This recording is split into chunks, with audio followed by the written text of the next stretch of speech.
1996e. Un accident survient dans le quartier de Brentwood à Los Angeles. Colin Specht et un ami roulent un peu trop vite et c'est le crash. Puis la voiture prend feu. Le conducteur parvient à s'extraire du véhicule, mais Specht reste coincé à la place passager. L'acteur Marc Hamon, le roi Gibbs dans NCIS, habite ce quartier et le crash se déroule proche de chez lui. En 1996e. Harmon est déjà connu mais n'est pas encore la star de NCIS. Il travaille depuis ses débuts dans les années 70e. Est apparu dans quelques films comme Presidio, Base militaire, San Francisco, 1988e. Troisième lit pour un célibataire, 1989e, et a tourné dans plusieurs téléfilms dont il est la tête d'affiche comme Dillinger, 1991e. Au moment des faits récemment relatés par Télé Loisirs, Harmon vient d'apparaître dans We Are Earth, 1994e, de Laurence Kasdan et de tourner la série Charlie Grace, 1995e. Un show policier qui reposait sur ses épaules et qui a été annulé après seulement 6e épisode diffusé. Harmon était revenu pour CBS News sur le moment où il était intervenu pour aider Specht. Baillet en main, quand j'ai brisé la vitre pour l'atteindre, le feu s'est nourri d'oxygène. Le feu a redoublé d'intensité d'un coup, mais il a tout de même réussi à hisser Specht hors du véhicule, alors que sa femme, l'actrice Pam Dober,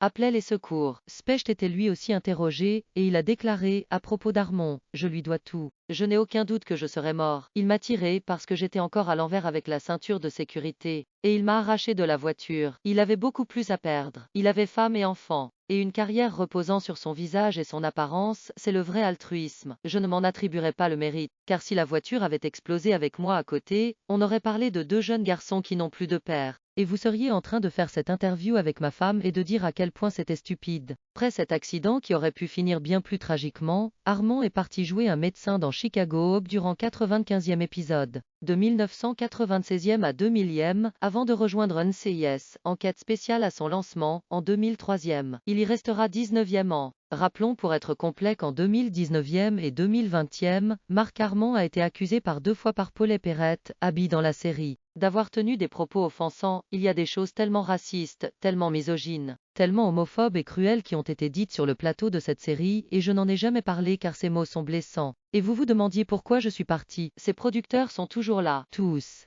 lui y compris. Harmon a quitté NCIS en 2022. Maître Zay revient bientôt faire la voix off d'une série annexe centrée sur la jeunesse de son personnage.